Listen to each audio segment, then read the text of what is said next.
ended our last lesson saying that we will now begin our discussion on a mighty empire that ruled the Indian subcontinent and the various architectures that they made. Well, can you guess the mighty empire that we are referring to in this regard? Yes, you are right. The mighty empire that we will be talking about in this lesson is the mighty, the great Mughal Empire. And this lesson will be devoted to understanding the splendor of Mughal architectures. So now let us begin this discussion on the Mughal architectures. We will find out more about the various architectures that were built by various Mughal emperors. This one image of Taj Mahal is not enough to show you its beauty and splendor. It's a great mausoleum that was built by the Mughal Emperor Shah Jahan in memory of his beloved wife Mumtaz Mahal. You must have visited Taj Mahal on your trip to Delhi and Agra. Well, you are right, the Taj Mahal is located in Agra. It is one of the greatest architectural wonders of not just the Mughal Empire but of the entire country. And at the same time, it is one of the 7 wonders of the world. In fact, it is a UNESCO World Heritage Site. The country, even today, boasts of the architectural marvel, the architectural excellence of the Taj Mahal. Now, you must be wondering why we started this discussion by seeing an image of the Taj Mahal. Well, in this discussion, we will now be talking about the various architectures that were constructed by the various Mughal emperors. So now let us begin our discussion on the splendor of Mughal architectures. In our previous files, we learnt about the architectures that were primarily built between the 8th and the 10th centuries and between the 10th and the 13th centuries. The architectures that we have been discussing all this while had very different features. They were architecturally very different from architectures that were now being made during the Mughal period. Now, while the Mughal emperors were ruling, architecture in the Indian subcontinent undertook a drastic turn and for its own good. This is because marvelous and splendid architectures were built by the Mughal emperors in the likes of Shah Jahan, Humayun, Akbar. In this image, you can see a compilation of few of the great architectures that were built by the various Mughal emperors. So now, let us zoom in on these architectures and find out more about this. The founder of the Mughal Empire was Babur. Now, Babur took great interest in planning and creating formal gardens. Now, these gardens were very unique and distinct in their own right. How is it so? This is because the gardens that he constructed came to be known as the Chahar Bagh. Now, what are Chahar Baghs? The very name suggests that these gardens were divided into 4 parts. Now, in these Chahar Baghs, the gardens were surrounded by enclosures in the form of walls on all the 4 sides. But these were not regular gardens that we see outside our homes. This is because by constructing artificial channels, these gardens were divided into 4 smaller parts. So, these 4 smaller parts that were symmetrically divided by these artificial channels came to be known as Chahar Bagh. So, if anyone asks you what a Chahar Bagh means, you will be able to tell that these were symmetrically divided into 4 parts. That is to say, these gardens were symmetrically divided into 4 parts. These gardens were very beautiful and Chahar Baghs were not created by Babur alone. So now let us find out which other Mughal rulers also constructed Chahar Baghs.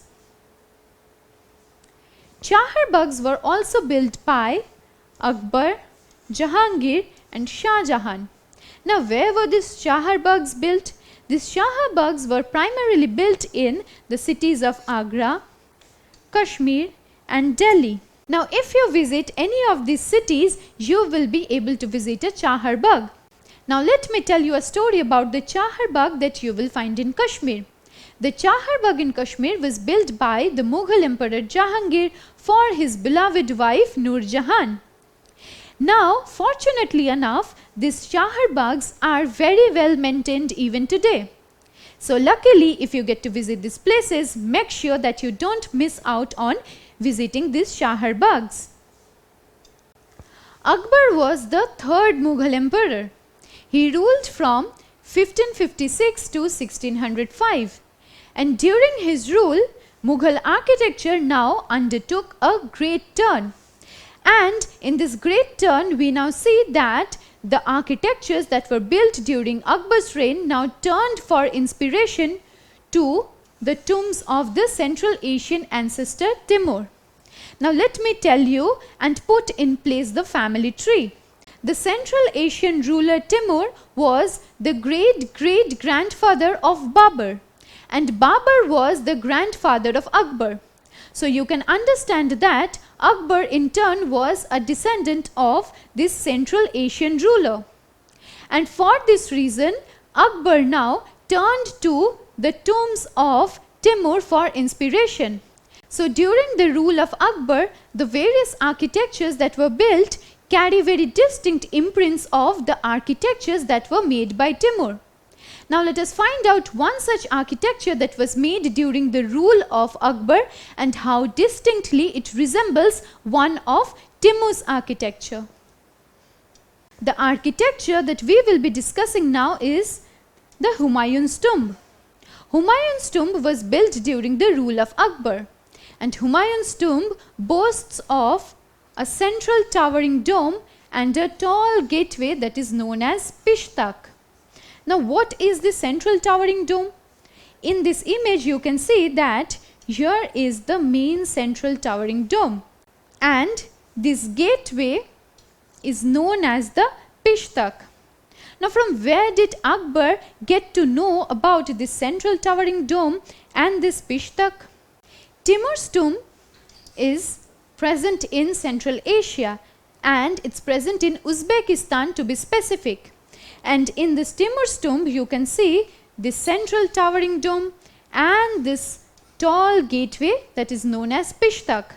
And you can see the uncanny resemblance between Timur's tomb and Humayun's tomb. Humayun's tomb in India was very much influenced by Timur's tomb. So this now testifies to the point that the various constructions that were made during Akbar's rule were heavily inspired and influenced by the architectures of Timur. And the first architecture that was built during the rule of Akbar and carrying the imprints of Timur's architecture was the Humayun's tomb. Now this Humayun's tomb is also placed in the middle of a formal Chahar Bagh. Now what is a Chahar Bagh? We just discussed that these gardens were surrounded by enclosures in the form of walls on all the sides, and these gardens were symmetrically divided into 4 parts by artificial channels. And in the middle of one such Chahar Bagh is located the Humayun's tomb. Here you can see the central towering dome, the Pishtak and the Chahar Bagh. These are the gardens in the middle of which is situated the Humayun's tomb. Now this Humayun's tomb was built in the tradition of 8 paradises or Hasht Bihisht. Now can you tell me what this tradition of 8 paradises or Hasht Bihisht mean? In this tradition, the central hall was surrounded by 8 rooms, which is why it came to be known as the 8 paradises. And the central hall was made of red sandstone that was aged with white marble. Now from this very idea that a central hall made of red sandstone and edged with white marble, you can infer how beautiful and how splendid this architectural piece would seem. So make sure that you visit the Humayun's tomb someday and also visit the 8 paradises that is located inside the Humayun's tomb. The point we raised is that during Akbar's period, various architectures were inspired by the architectures of the Central Asian ancestor that was Timur. But you will be surprised to know that it was not Akbar who built the Humayun's tomb. Then who made the Humayun's tomb? It was Akbar's mother, Hamida Banu Begum, who built the Humayun's tomb. The Humayun's tomb, you should remember, was built during the rule of Akbar, but it was not Akbar who built it. It was his mother Hamida Banu Begum who built this Humayun's tomb. Now let me ask you a question before proceeding with this lesson. During whose reign was the Humayun's tomb constructed? Was it constructed during the reign of Humayun, Akbar, Babur or Timur? Yes, you are right. The Humayun's tomb was constructed during the rule of Akbar, and it was constructed by Akbar's mother Hamida Banu Begum. Among the various Mughal emperors who built various constructions throughout the entire subcontinent and mostly in and around the city of Delhi, special mention needs to be made of the Mughal emperor Shah Jahan. Shah Jahan ruled from 1628 to 1658. Now you must be wondering that he got to rule only for 30 years. But you will be surprised to know that in these 30 years of rule, Shah Jahan built a lot of magnificent architectures, and in fact, Mughal architectures reached its point of glory and splendor during the rule of Shah Jahan. The most famous Mughal architectures that we know today are the Taj Mahal that's in Agra and the Red Fort in Delhi. The Taj Mahal was made in Agra by Shah Jahan in memory of his beloved wife, and this is a beautiful architecture. We have already mentioned this point that it is one of the 7 wonders of the world and it is also a UNESCO World Heritage. And next we come to the Red Fort. Even if you haven't visited Red Fort yet, I suppose you must have seen it on your television screen already. On the 15th of August, that is on the Independence Day of India, our Prime Minister hoists the Indian flag from the Red Fort. And so you must have seen it on the TV. The Red Fort is a very important structure or a very important construction that was made during the rule of Shah Jahan. So Taj Mahal and Red Fort along with many other architectural pieces were made by Shah Jahan. Now let us focus on the Red Fort. In the Red Fort there are 2 sets of ceremonial halls. These 2 ceremonial halls were made for different purposes. And what were these halls meant for? One of these halls were meant for public audience and the other hall was meant for private audience. Now what are these halls named as? These halls are called the Diwan-i-Am and the Diwan-i-Khas. The Diwan-i-Khas is meant for a private audience and this Diwan-i-Am is meant for the public audience. So this Diwan-i-Am and this Diwan-i-Khas are the 2 ceremonial halls that one can find in the Red Fort. Now let us begin discussing the Diwan-i-Am. The Diwan-i-Am is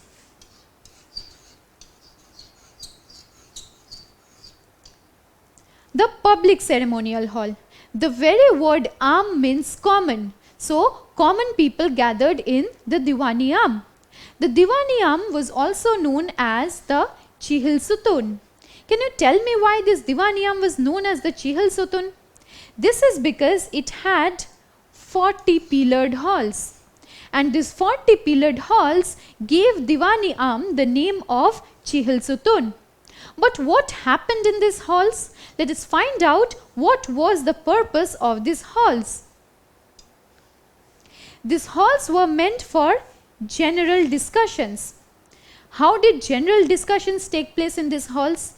In the Diwan-i-Am, the king used to meet the public masses. That is to say, the king used to come here. He used to hear the grievances and the demands and the requirements of the public and provide solutions to them. And for this reason, the Diwan-i-Am was a public ceremonial hall. As opposed to this public ceremonial hall, we also have the Diwan-i-Khas. The Diwan-i-Khas was a special private audience hall. So the Diwan-i-Am was meant for the public masses to gather and meet the king. But on the other hand, this Diwan-i-Am was the emperor's private audience hall. Now who gathered in the Diwan-i-Khas? In the Diwan-i-Khas, high ranking and favored visitors, very close nobles and officials and ministers gathered to meet the king. And this Diwani Khas was a riverside audience hall. And in this Diwani Khas, various important meetings and discussions, various private discussions took place. In this Diwani Khas was kept Emperor Shah Jahan's famous peacock throne. And in this Diwani Khas, he sat on the peacock throne to meet his ministers, high-ranking and favored visitors. So what did we learn from this? We got to learn that the Red Fort had two audience halls. On the one hand, you have the Diwani Am, which were meant for the public, and on the other hand, you have the Diwani Khas, which was a private audience hall. The private audience hall of Emperor Shah Jahan resembled a mosque. Now, you have to thread all these ideas together to understand this concept. In all our lessons on this chapter on rulers and buildings, one point we have been trying to understand is that these rulers wanted to portray themselves as representatives of God. They wanted to show themselves, or they wanted to demonstrate their ability as equal to that of God. And Shah Jahan was no different. He also wanted to show himself as a representative of God. And the architectural features of this audience hall were planned in such a way so as to portray the emperor as the representative of God. Now let us focus on one architectural feature that in a very specific way portrayed Shah Jahan as the representative of God. Allow me to tell you about a ritual that is practiced by the Muslims while they offer their prayer to God. Now in this map you can see that Mecca is located to the west of India. Now Mecca is the holiest place for the Muslims and it is located to the west of India. Whenever Muslims offer their prayer to God, they always face the west so that their prayers reach Mecca. This is a belief that they practice in the form of rituals, and this practice of offering prayers in the westward direction is known as Qibla. So Muslims stand facing Mecca, which is to the west of India, and this direction in which they offer their prayers is known as Qibla. Now while they do so, Shah Jahan also required to portray himself as the god. Now how did he do so? He did so by placing his own throne in the westward direction. That is to say, in his audience hall, when people came to meet him, when people came to talk to him, they would be facing the west. Suppose this is the west and Emperor Shah Jahan places his throne on the west. Now let me explain this to you in detail.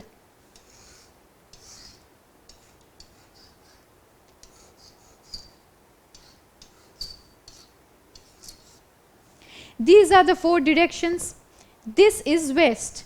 And supposing Emperor Shah Jahan's throne is placed here. So when people will come to meet and talk with the emperor, they will face him in the westward direction. If he places his throne and sits in the westward direction, when people come to talk to him, they will have to face him in the westward direction. Now what does this idea signify? This idea establishes the same point that Shah Jahan wanted to show himself as the representative of God or as equivalent to God. And by placing his throne in the west, he was godlike. He was almost a divine being. And the people who had come to talk to him were facing the west, like Muslims do when they offer their prayer. They offered their prayer in the westward direction, which is known as Qibla. And when people came to meet Shah Jahan in the audience hall, they also faced him in the westward direction. And in this way, he established himself as the representative of God. And by establishing himself as the representative of God, he was also able to demonstrate his might. He was a powerful ruler. And as a powerful emperor who was ruling over all the people, he was supposed to be obeyed at all points. All the orders he decreed, all the commands he made were supposed to be obeyed and taken care of by his masses because he was a representative of God. Another architectural feature that gained importance during Shah Jahan's rule was the pietra dura. In this image you can see the pietra dura inlays that were made behind the emperor's throne. Now you must be wondering what a pietra dura is. In a pietra dura, cut and fitted highly polished colored stones were used to make images. In this image you can see how beautiful this pietra dura inlay is. Very beautifully cut and highly polished colorful stones were used to make this pietra dura inlays. In this image you can see how this pietra dura inlay or this highly polished and colorful stones were used to make an image of a flowery thing. These were very beautiful and you could see this behind the emperor's throne, that is behind the throne of Shah Jahan. Another pietra dura inlay that deserves our special mention is an image behind the emperor's throne. This image is of the Greek god Orpheus playing his lute. Now you have to know that Orpheus is a bard and a poet in Greek religion. And in this pietra dura you can see that Orpheus is playing his lute. Mythology has it that Orpheus was so talented a musician that when he played his lute, he could pacify and tame even the wild ferocious beasts. Now in this pietra dura inlay you can see Orpheus playing his lute, and this image was behind the emperor's throne. Now this one thing, that is this image behind the emperor's throne, establishes a very important point.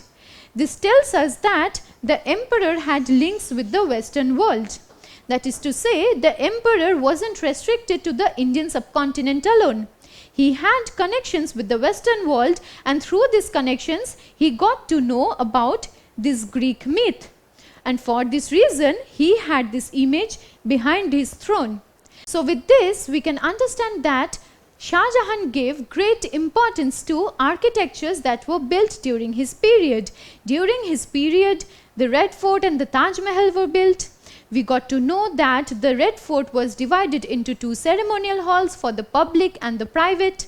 And we also got to know about the pietra dura inlays that were made behind his throne.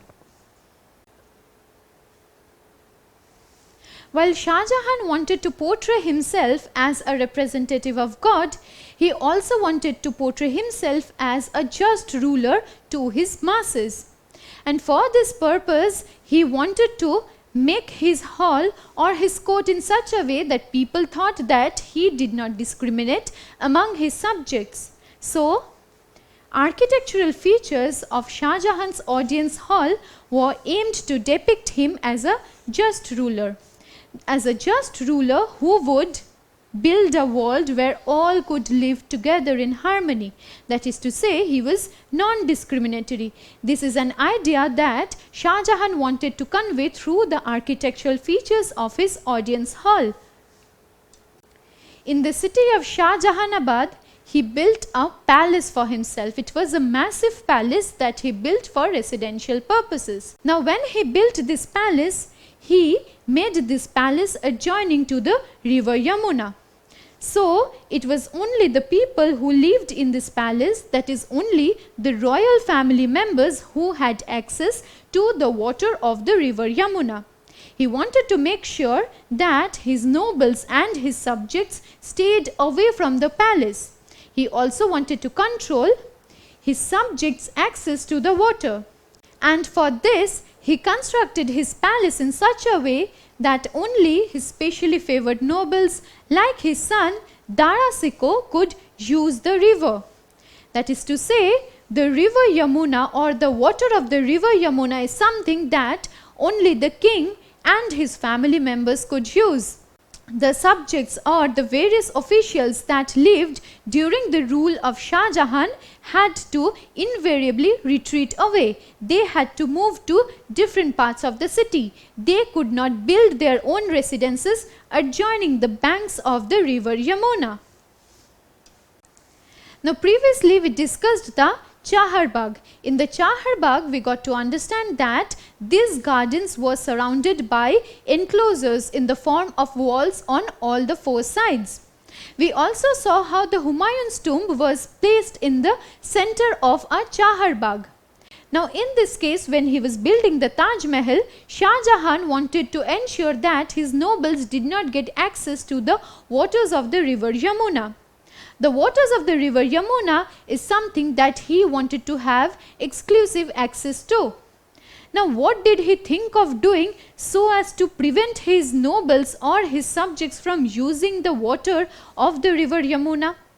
For this purpose, he now implemented a variation of the Chahar Bagh model, and this was known as the riverfront garden. Now what is this riverfront garden that was implemented in the layout of the Taj Mahal? In this riverfront garden, the Taj Mahal or this mausoleum was located just by the banks of the river Yamuna. And after this Taj Mahal or this mausoleum was located these gardens. So this mausoleum or Taj Mahal isn't located at the center of the Chahar Bagh, as is the Humayun's tomb, that is at the center of a Chahar Bagh. But instead, in this case, the riverfront garden idea was implemented, and by this idea, the Taj Mahal was located or it was constructed just by the banks of the river Yamuna.